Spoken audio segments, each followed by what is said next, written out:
Hello, hello, hello, hello. Welcome back to Math is Easy, step by step. We got another GED HiSET math assessment test question for you. Just jump right on in here to it. Simplify the expression.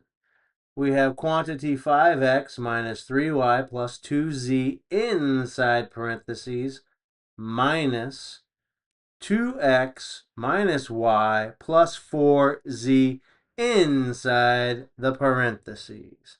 And so we're going to want to do one or two things. Distribution property of that invisible -1 or a keep, change. I will show you both.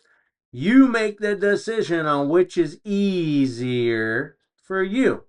Which method is easiest for you? So we have option A, 3x minus 4y plus 6z is the simplified version of the expression. B, 7x minus 2y minus 2z. Or C, 7x plus 2y plus 2z.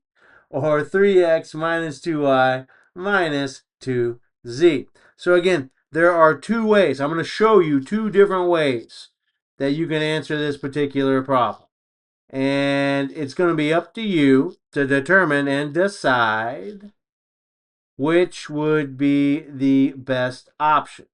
Okay, so you can either distribute or use the distribution property of the invisible -1.